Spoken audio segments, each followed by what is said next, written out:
విశ్వసించడం జరిగింది.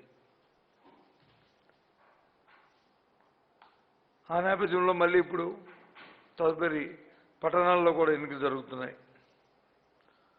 సుమారు 75 మున్సిపాలిటీలోను 12 కార్పొరేషన్లోను కలిపి 87 అర్బన్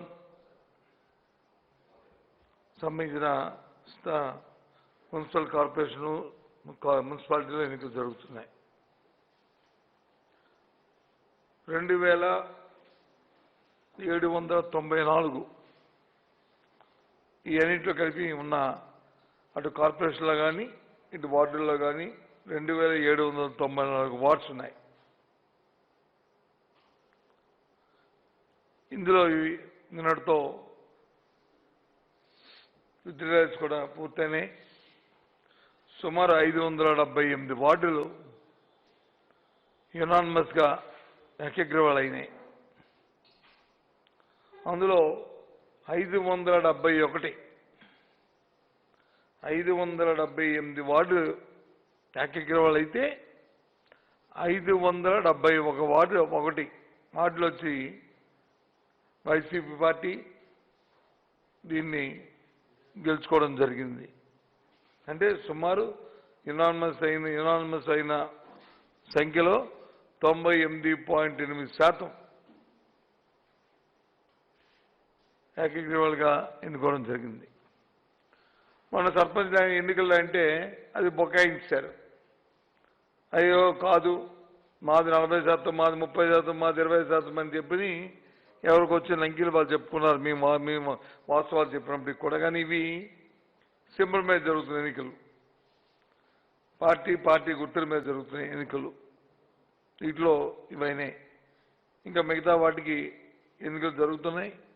వాటిలో కూడా తప్పకుండా మేమైతే పూర్తి విశ్వాసంతో ఉన్నాము. గ్రామీణ ప్రాంతానికి సంబంధించిన ఎన్నికల్లో ఏ విధంగా అయితే సర్పంచ్ ఎన్నికల్లో 80% పైగా వచ్చాయో, మున్సిపల్ ఎన్నికల్లో అయితే వార్డులో అయితే 1-2 పోవచ్చు. కానీ కార్పొరేషన్లు మున్సిపాలిటీకి సంబంధించి 75 కార్పొరేషన్లు 12 మున్సిపాలిటీలు 87 కలిపి వైఎస్ఆర్సీ పార్టీ విజయం సాధిస్తుందని పూర్తి నమ్మకంతో మేము ఉన్నాం. ఇదేదో ఊహిస్తున్న కాదు. మా నాయకుడు జగన్మోహన్ రెడ్డి గారు నాయకత్వంలో ఆయన ముఖ్యమంత్రి అవ్వకముందు ఇచ్చిన వాగ్దానాలు కానీ, అయిన తర్వాత పరిపాలన చేస్తున్న నేపథ్యంలో ప్రజలు ఇచ్చిన మద్దతుతో వారు తీసుకుంటున్న నిర్ణయాలు కానీ, ప్రభుత్వం తీసుకుంటున్న నిర్ణయాలు కానీ ప్రతి ఒక్కటి కూడా ప్రజారంజకంగా ఏ అంశమైతే ప్రజలకి అవసరమో, ఏదైతే ఆ ప్రాంత అభివృద్ధికి సంబంధించిందో, ఆ ప్రజానీకం కోరుకుంటుందో, వర్గరహితంగా అన్ని ప్రాంతాలు అన్ని వర్గాలు కూడా సమన్యాయం చేస్తూ అందరికీ కూడా సంక్షేమం అంటే ఈ నాయకుడు ఉంటేనే సంక్షేమం జరుగుతున్న రీతిలో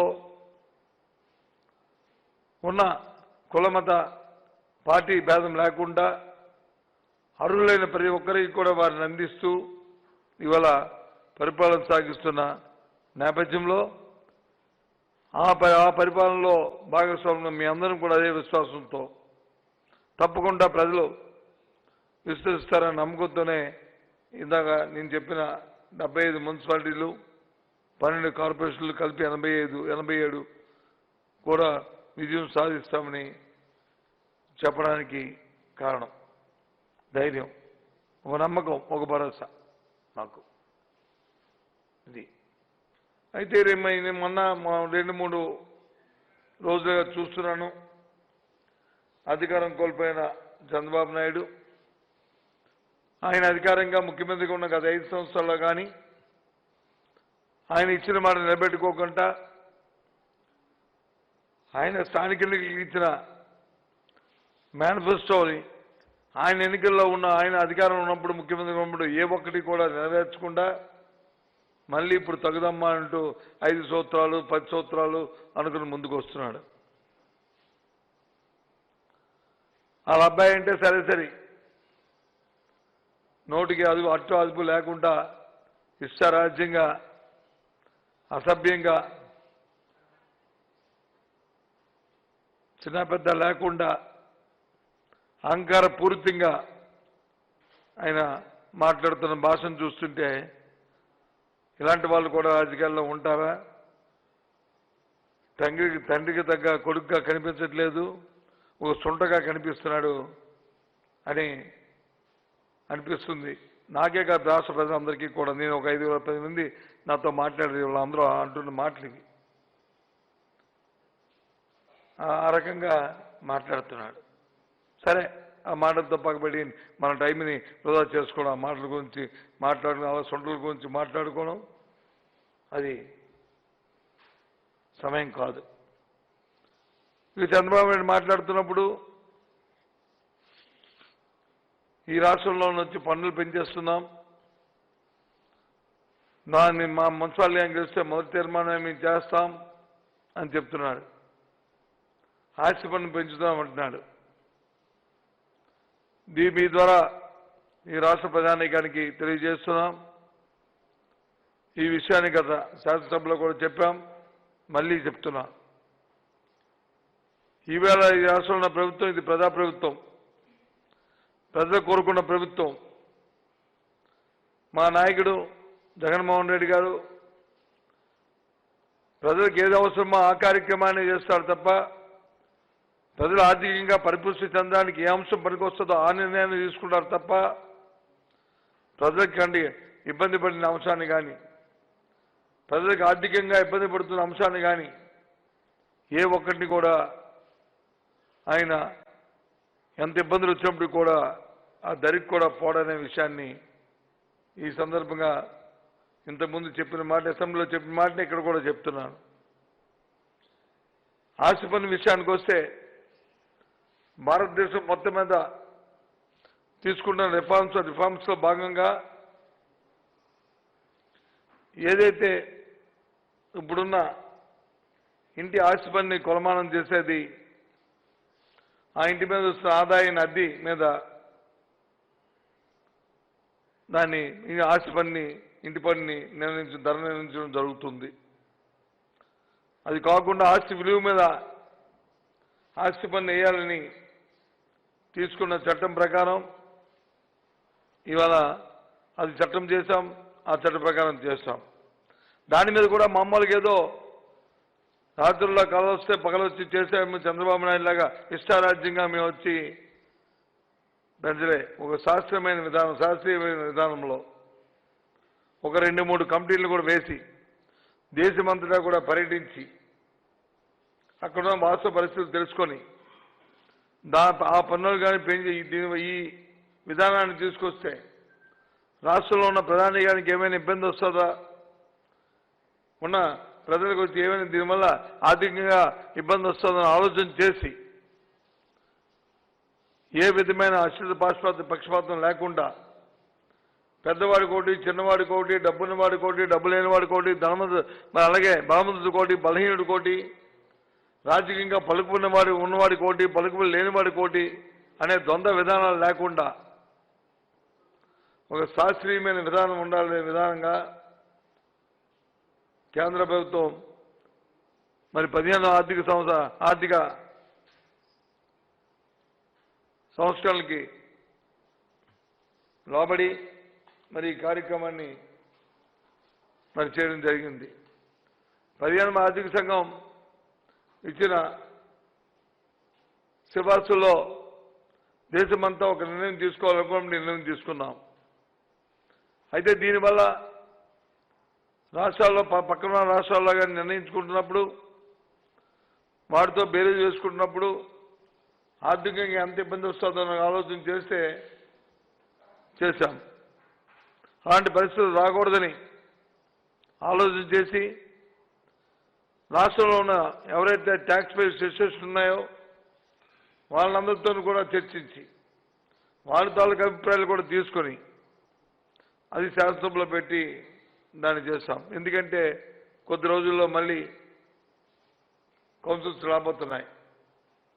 కౌన్సిల్ వచ్చిన తర్వాత ప్రజాభిష్టమైంది కౌన్సిల్ వచ్చి నిర్ణయాలు తీసుకొని మళ్ళీ వాళ్ళు ఇష్టారాజ్యంగా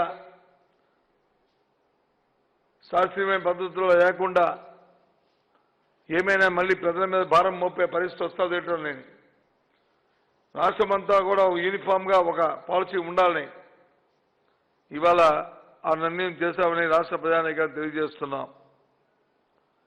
బలవంతుడిది ఈ రాష్ట్రం బలవంతుడిదే ఈ రాష్ట్రమనే విధానం రాకూడదు, అభిప్రాయం ఉండకూడదని చెప్పాను. ధనవంతుడిదే ఈ రాష్ట్రంలో ప్రభుత్వ విధానం ఉండకూడదు, సామాన్యులకు కూడా ప్రభుత్వ విధానం అందుబాటులో ఉండాలని, ఒకే విధంగా ఉండాలని, బలహీనుడు బలవంతుడు అనే తేడా ఉండకూడదని ఒక నిర్ణయం తీసుకుని జగన్మోహన్ రెడ్డి గారు పలు దఫాలుగా దీని మీద చర్చలు చేసి ఈ నిర్ణయం తీసుకున్న నేపథ్యం ఇప్పుడున్న ఇంటి పన్ను ఏదైతే ఉందో ఈ పరిణామాలు రేపు మున్సిపల్ కౌన్సిల్స్ వచ్చిన తర్వాత వాళ్ళకు కూడా ఇప్పుడున్న ఇంటి పన్ను ఏదైతే ఉందో ఎగ్జిస్టింగ్ ఎంతైతే ఉందో దానికంట 15%, 1.5%, 15% మించకంట పన్ను వేయడానికి వీలు లేదని చెప్పని ఓ చట్టాన్ని తీసుకొచ్చాం. ఇంతకుముందైతే మనం చూసాం అదే బలవంతుడైతే అక్కడున్న బిల్డింగ్ ఇన్స్పెక్టర్నో లేకపోతే టౌన్ ప్లానింగ్ ఆఫీసర్నో లేదా మున్సిపల్ కమిషనర్నో లేదా ఎమ్మెల్యేనో ప్రభావితం చేసి 100% పన్ను పెంచుకునే విధం లేదా 100% పన్ను తప్పించుకునే విధం లేకపోతే వాళ్ళు ఇష్టారాజ్యంగా ఏ లంచమో ఏ అవినీతికో వాళ్ళు వచ్చి ఇష్టం చేసుకునే విధానం ఇంతకుముందు ఉండేది. ఇప్పుడు ఏ ఒక్కరి దగ్గరికి ఏ ఒక్కరు పోవాల్సిన అవసరం లే, ఏ ఒక్కరి ప్రాపకం మీద ఆ ఇంటి యజమాని ఆధారపడాల్సిన అవసరం లే. ఒక శాస్త్రీయమైన విధానాన్ని రాష్ట్రంలో తీసుకొచ్చాం. అదే ప్రాపర్టీ మీద వాల్యూ మీద ట్యాక్స్ వేయడం అనేది ఇది విధానం. అది కూడా ఎక్కువ లేకుండా 15% ఎగ్జిస్టింగ్ ఉన్న దానికంటే ఒకవేళ ఎంత ఎక్కువ ఉన్నప్పటికీ కూడా 15% పెంచకూడదని విధానాన్ని కూడా తీసుకొచ్చాం, చట్టంలో పెట్టాం, రూల్స్లో పెట్టాం. నిన్న మన రోజు అంటారు, మన అసెంబ్లీలో అన్నారు, అయ్యా చట్టం చేశారు చట్టంలో కనిపించలేదన్నారు. చెప్పాం చట్టాన్ని జీవోలో పాస్ చేస్తాం. 24/11/2020 GOMS 198 GOMS 198 4వ పేజీలో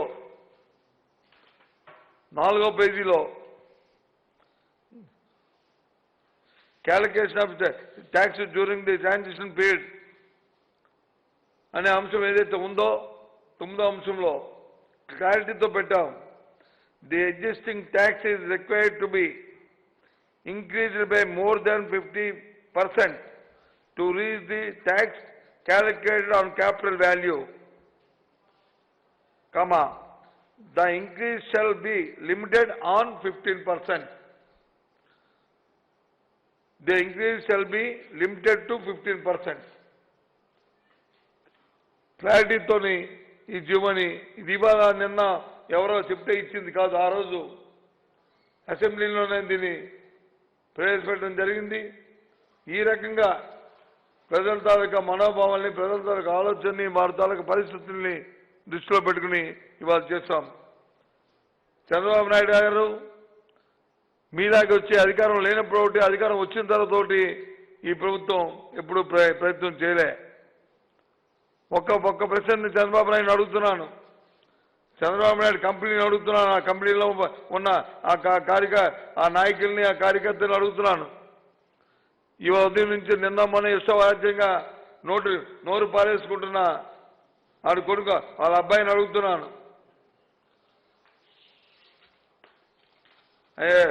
అబ్బాయి మీ తండ్రి వచ్చి జీవో ఇచ్చాడు చంద్రబాబు నాయుడు గారు, మీరు జీవో ఇచ్చారు 17/5/2018 17/5/2018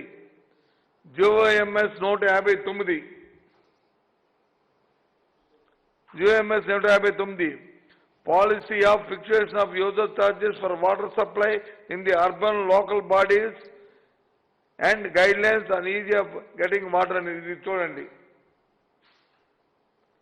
దీంట్లో ఎంత శాతం పెంచాడో వాటర్ ఛార్జెస్ని ఇచ్చిన జీవోకి ఇగో జీవో.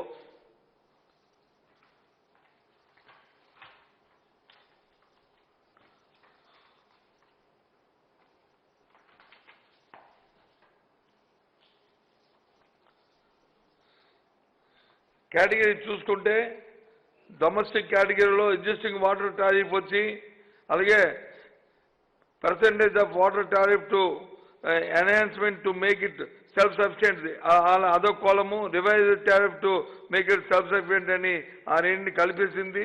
అలాగే water to fix the differential rates అది ఇగో వాళ్ళు ఇచ్చిన జీవోలను. దీంట్లో ఎగ్జిస్టింగ్ డొమెస్టిక్ టారిఫ్ చూసుకుంటే బిల్డింగ్స్కి వచ్చి 100 రూపాయలు ఉంటాయి. For example 33.3%, 1/3 33.3%. Percentage water tariff enhancement వచ్చి 33.3%. అంటే 100 ప్లస్ 133 కలుపుకుంటే 133% ఎన్హాన్స్మెంట్ చేస్తూ ఇచ్చిన జీవో ఇది డొమెస్టిక్కి. అదే building with property tax of more దాంతో కలుపుకొని కూడా మళ్ళీ ఇచ్చాడు. ఆ రకంగా అలాగే ఇండస్ట్రియల్ కానీ కమర్షియల్కి కానీ బల్క్ డొమెస్టిక్ కానీ అన్నిటికీ. మరి ఇది జీవో అంటారా ఏమంటారా చెప్పండి? మరి ఎందుకు ఇవ్వాల్సి వచ్చింది ఎన్నికల ముందు మీరు ఈ జీవోని? చంద్రబాబు నాయుడు ఇది జ్ఞాపకం ఉందా మీకు? ఏమయ్యా లోకేష్ నువ్వు వచ్చి ఆ రోజు మరి నువ్వు కూడా ఈ క్యాబినెట్లో మంత్రిగా ఉన్నావు కదా, నీకు ఆలోచన లేదా? నీకు అవగాహన లేకపోయి ఉండొచ్చు, నీకు తెలియపోవచ్చు. ఈ అడ్మినిస్ట్రేషన్ ప్రజల బాధలు ప్రజల ఇబ్బందిని నీకు తెలియపోవచ్చు. కానీ చంద్రబాబు నాయుడు 40 సంవత్సరాల ఇండస్ట్రీ కదా. మరి ఇవాళ మేము ఇచ్చిన జీవో ఎగ్జిస్టింగ్ జీవో ఉన్నదానికంటే ఎట్టి పరిస్థితుల్లోనూ 15% పెంచకూడదు అని ఇచ్చిన జీవో ఇది. అంటే అధికారం ఉన్నప్పుడు ఒక మాట, అధికారం పోతే ఒక మాట, కూర్చుంటే ఒక మాట, ఎదురుగా ఉంటే ఒక మాట.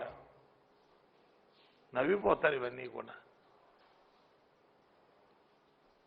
అయినా రాష్ట్ర ప్రజలని కోరుతున్నాను, మీ తాలూకు ఆరోగ్యం, మీకు పరిశుభ్రమైన వాతావరణంలో మిమ్మల్ని మీ తాలూకు జీవనం సాగాలని, ప్రతిరోజు కూడా ఒక మంచినీళ్ళని మీకు అందివ్వాలని, శానిటేషన్ పట్ల ఎక్కడ అశ్రద్ధ లేకుండా ప్రతి నిమిషం ఒక పరిశుభ్రమైన వాతావరణంలో ప్రశాంతంగా మీరు నివసించే విధంగా మరి ప్రభుత్వ పరిపాలన ఉండాలని, మున్సిపల్ పరిపాలన ఉండాలని, అర్బన్లో ఉన్న మీ ఆరోగ్యానికి సంబంధించి త్వరలోనే ముఖ్యమంత్రి గారు అర్బన్ క్లినిక్స్ని ఓపెన్ చేయబోతున్నారు, హెల్త్ క్లినిక్స్ ఓపెన్ చేయబోతున్నారు. సుమారు 550 అర్బన్ క్లినిక్స్ని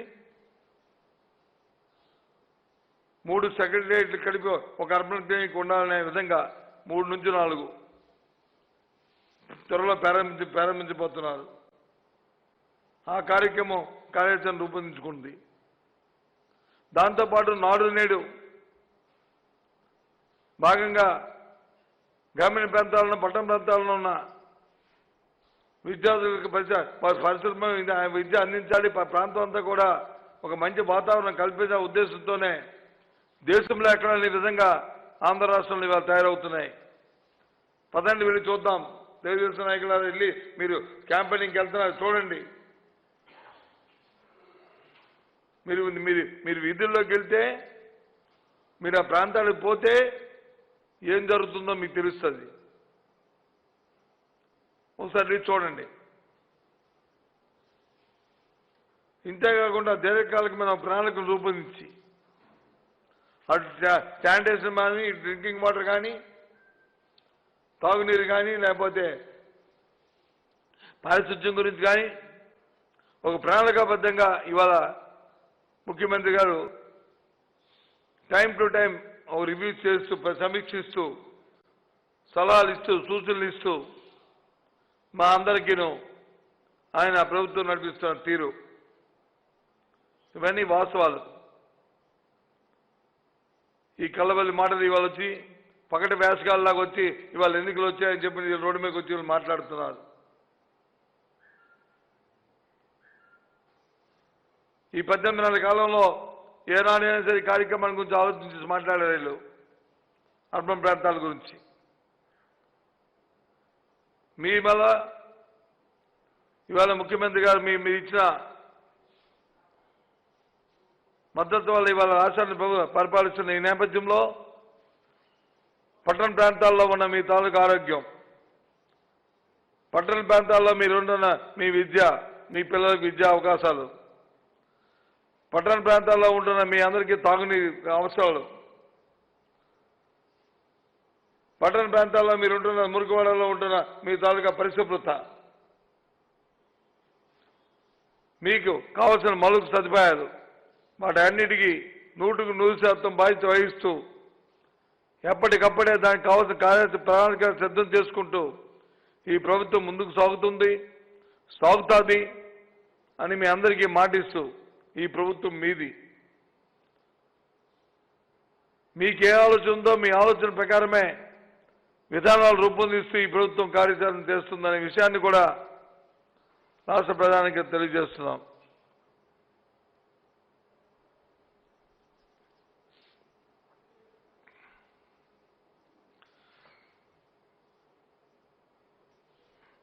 కాబట్టి జరుగుతున్న ఎన్నికల్లో ఏదైతే గ్రామీణ ప్రాంతంలో మీరిచ్చిన మద్దతు ఉందో పట్టణ ప్రాంతాల్లో కూడా తప్పకుండా ఇచ్చి ఇంకా మా బాధ్యత పెంచి మీకు ఇంకా సేవ చేసే అవకాశాలు మరి మా కౌన్సిల్స్ ద్వారా ఇవ్వని ప్రధానికాన్ని కోరుకుంటున్నాం. Thank you.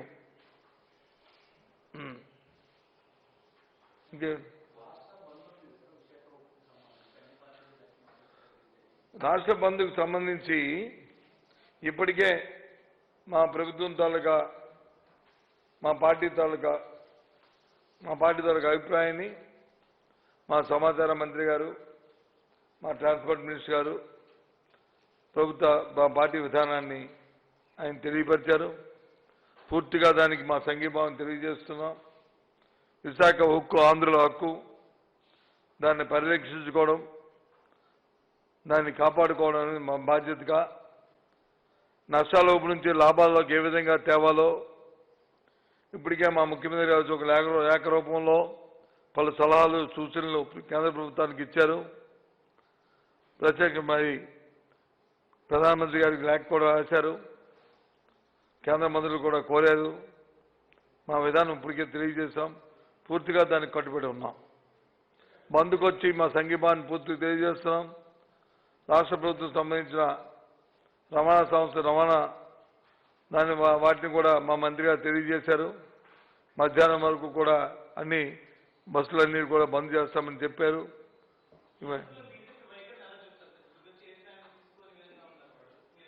బీజేపీ వైఖరి ఏ విధంగా ఉన్నప్పటికీ కూడా మా వైఖరి మాత్రం నిలకడగా ఉంది. మాకు ఇంకో పార్టీ వైఖరితో మా సంబంధం లేదు. ఈ రాష్ట్రంలో ఉన్న విశాఖ ఉక్కు ఆంధ్రుల హక్కు, మా అందరి హక్కు, దాన్ని కాపాడుకోవాల్సిన బాధ్యత మనందరికీ ఉంది. అదేవిధంగా నష్టాల నుంచి లాభాలు తెలుసుకోవాల్సిన బాధ్యత మనకు ఉంది. కాబట్టి ఒక బాధ్యత గల ప్రభుత్వంగా, ఒక బాధ్యత గల పార్టీగా ఏదో మాటలే కాకుండా దానికి కావాల్సిన అవసరమైన సలహాని సూచనని కూడా మా ముఖ్యమంత్రి గారు సూచించి ఆ విధానం చేస్తే బాగుంటుందనే విధానం కూడా ఆయన చెప్పిన నేపథ్యం. మా పార్టీ విధానం కూడా తెలియజేశాం.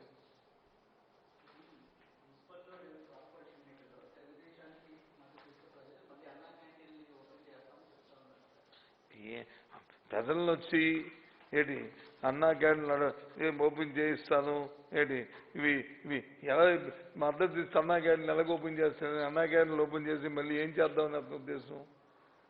ప్రజలకు వచ్చి అన్నా క్యాంటీన్ కావాల్సిన ప్రజలకు కావాల్సింది అన్నం పెట్టే అవకాశాన్ని కల్పించాలి.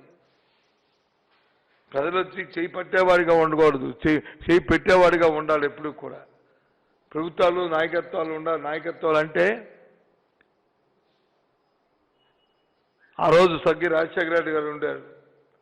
రైతు అంటే చేయి చాచేవాడు కాదు, అన్నం పెట్టేవాడిగా ఉండాలని కోరాడు. ఆ రకంగా ప్రజలందరూ కూడా ఉండాలి. ఆ రకంగా సామాన్యులందరూ కూడా, పేదవాళ్ళందరూ కూడా ఆ రకంగా అభివృద్ధి చెందాలి. అందులో ఎంత అవినీతి జరిగిందో మనం చూసాం కదా. అన్నా క్యాంటీన్లో కన్స్ట్రక్షన్ చేసిన దాంట్లో ఎంత అవినీతి జరిగిందో, లేకపోతే ఇచ్చిన ఏజెన్సీలు ఏ విధంగా అవినీతితో కూరుకు చేశారో చూసాం కదా. దానికి ప్రత్యేకంగా ఈరోజు నాకు అన్నం లేకుండా అలమటిస్తాను, బాధపడతాను నేపథ్యం ఏ ఒక్కరికి లేకుండా ఈ ప్రభుత్వం పరిపాలన చేస్తుంది. అటువంటి అవసరం లేకుండా ఇవాళ ఈ ప్రభుత్వం పరిపాలన చేస్తుంది. ప్రతి అంశాన్ని కూడా క్షుణ్ణంగా దాన్ని సున్నితంగా తీసుకొని దాని పరిష్కారాన్ని వచ్చి మా ప్రభుత్వం కల్పిస్తుంది. ఆ నేపథ్యం దిశగా ముందుకెళ్తున్నాం.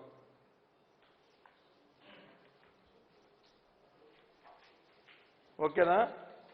కాకపోతే చంద్రబాబు నాయుడు గారి మాటలు చూస్తే జాలేస్తుంది ఒక్కోసారి. నాకు చూస్తున్నాను వాళ్ళ స్టేట్మెంట్లు, వాళ్ళు అయ్యో మంచి.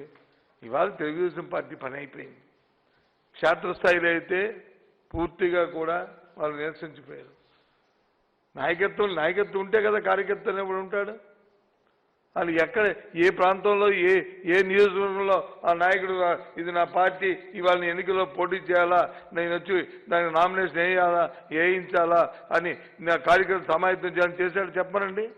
వాళ్ళు పేపర్ ఫుల్ తప్ప ఏమనంటే ప్రెస్ మీట్లను టీవీల దగ్గర మాట్లాడడం. ఎందుకంటే ఓ 2 టీవీలో 3 టీవీలో 2 పేపర్లో ఉన్నాయి కాబట్టి అందులో రాయించుకోవడం చేస్తున్న ప్రయత్నాలు తప్ప రాష్ట్రం మొత్తం ఎక్కడ జరిగింది. నేను ఉన్నాను ప్రతిపక్షంలో చాన్నాళ్ళు. ఇలాంటి ఎన్నికలు వచ్చిన సమయాలు వస్తే నియోజకవర్గ స్థాయిలో, జిల్లా స్థాయిలో సమావేశాలు పెట్టి కార్యకర్తలు సమాయత్తం చేసి ఎన్నికలకు వచ్చి పర్యవేక్షణలు వేసి ఎన్నికలకు వచ్చి చూస్తుంటూ ఏ రోజు ఎక్కడ జరిగింది చేస్తూ ఆ కార్యక్రమాలు చేస్తాం. ఇవి ఎక్కడ రాష్ట్రంలో ప్రతిపక్షం ఉంటే ఎక్కడ కనిపిస్తుంది? పేపర్ ప్రతిపక్షం కనిపిస్తుంది తప్ప ప్రతిపక్షం ఎక్కడుంది? మీ వాళ్ళు ఉన్నది వచ్చి ప్రతిపక్షం వచ్చి ఏ TV5 లేకపోతే ABNో లేకపోతే ఈనాడో లేకపోతే దానికి సంబంధించిన ప్రతిపక్షం తప్ప పేపర్ టీవీల తాలూ ప్రతిపక్షం తప్ప ప్రజల తాలూ ప్రతిపక్షాలు లేదు.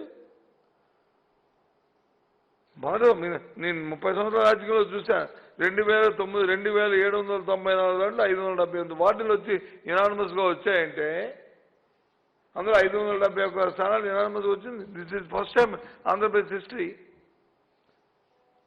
2005లో స్థానిక ఎన్నికలు జరిగినాయి. రాజశేఖర రెడ్డి గారు ముఖ్యమంత్రిగా ఉన్నప్పుడు నేను ఆ రోజు మంత్రిగా ఉన్నాను. 110 మున్సిపాలిటీలు ఉండేవి ఆంధ్ర రాష్ట్రంలో. సుమారు 98 ఆ రోజు నాకు సబ్జెక్ట్ కరెక్షన్ లేదా 100 ఒక 10 12 పోయినాయి. అన్నీ గెలిచాం. అప్పుడు కూడా ఇన్ని ఎనాలిసిస్ రాలేదే, ఈ పర్సంటేజ్ రాలేదే. ఈరోజు 97 గెలిచాయని చెప్తున్నాను. సారీ 87 గెలిచాయని చెప్తున్నాను. ఎందుకంటే ఇది ప్రజల మాట, ఇదేదో నా మాట కాదు. లేదు నేను మంత్రిగా నేను మాట్లాడుతున్నా ఏదో ఆంభావంతో మాట్లాడుతున్న మాట కాదు. మా నాయకుడు చేసిన పరిపాలన, మా రాష్ట్ర ప్రభుత్వం చేస్తున్న కార్యక్రమం. రోజుకి 24 గంటలు ప్రజల కోసం తపన పడి తాతపడి వారి కోసం ఆలోచన చేస్తూ ప్రతి సామాజిక ఏ కార్యక్రమం కావాలో ఆ కార్యక్రమం చేస్తున్న మా నాయకుడు జగన్మోహన్ రెడ్డి చేస్తున్న పరిపాలనకి ఇవాళ ప్రజలు ఇచ్చిన తీర్పు, అది గ్రామీణ ప్రాంత తీర్పు. అదే తీర్పు పట్టణ ప్రాంతాల్లో కూడా ఇవ్వబోతున్నారు. ఎన్నికల్లో ఇచ్చిన వాగ్దానాలు నెరవేర్చిన ముఖ్యమంత్రులు ఒకరో ఇద్దరు ఉంటే జగన్మోహన్ రెడ్డి గారు మొదటివాడు. అందులో ఇంతకుముందు రాజశేఖర రెడ్డి గారు, ఇప్పుడు జగన్మోహన్ రెడ్డి గారు. ఇంకెవరు ఈ అక్కడికి. అందుకే దానికి ప్రతిఫలంగా ఇవాళ ఎన్నికల్లో ఈ విజయాలు. అంతేగాని చంద్రబాబు నాయుడు లాగా మాయా మోసం దగా ఈ మ్యానిపులేషన్ దాని మీద ఎప్పుడు ఆధారపడలే. అవసరం కూడా లేదు మాకు. అందుకు ఆ ధైర్యంతో ఇవాళ మాట్లాడుతున్నాం. ఇవాళ ఇంకోసారి కూడా ప్రధానికాన్ని కోరుతున్నాం, ఆ మాయ మాటలు మోసం మాటలు మనకొద్దు. ఒక మంచి పరిపాలనని, ఒక మంచి సాంప్రదాయాల్ని మనతో ముందుకెళ్దామని కోరుకుంటూ మీరు ఇదే విధంగా మాకు మరొకసారి విజయాన్ని చేకూర్చమని కోరుతున్నాను.